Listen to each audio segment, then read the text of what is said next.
Hello everyone, my name is Stacy Wadle and today I want to talk about values, principles, and purpose using 5 examples: twigs, birds, new people I'm learning from, and an elephant.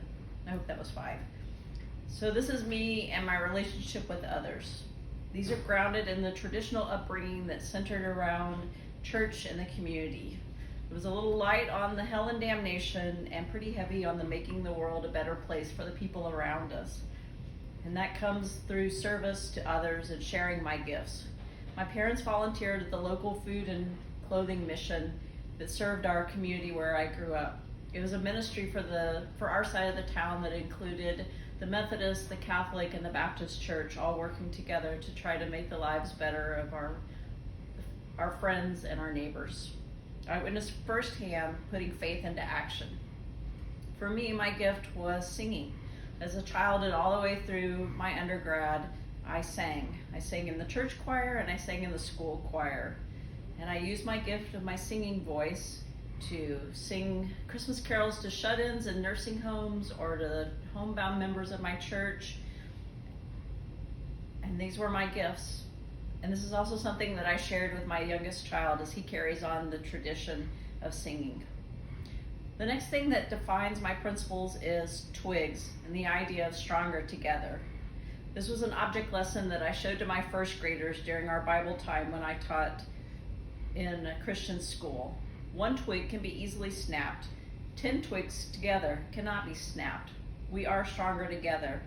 And this is part of my union organizing aspects that are what I do in my current life. This calls me to stand up for my fellow adjunct siblings as we work with the administration to bring dignity to our profession.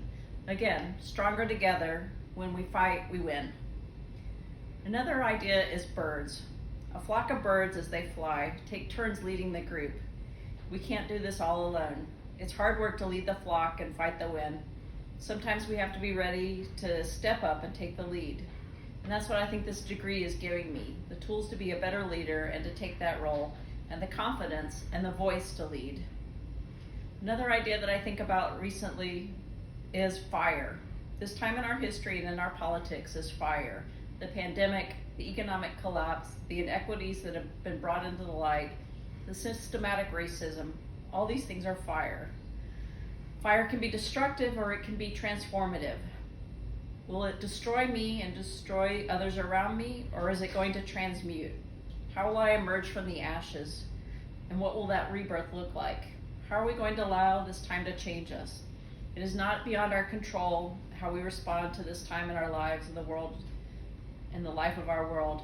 It is within our control to decide who we're going to be in this time. I want the fire to transmute me, not destroy me. On another aspect of this, I recently discovered Nadia Bolz-Weber, who is teaching me new ways to pray. She does not look like the ministers who preached at me from the pulpit of my childhood. Instead, she speaks to me in her own voice, with tattoos and with other things. And I'd like to share a prayer that she posted last week.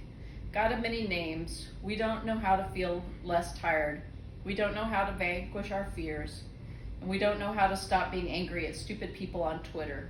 We don't know how to live through a global pandemic and anti-black violence and wildfires and hurricanes and the fact that Chadwick Boseman just died.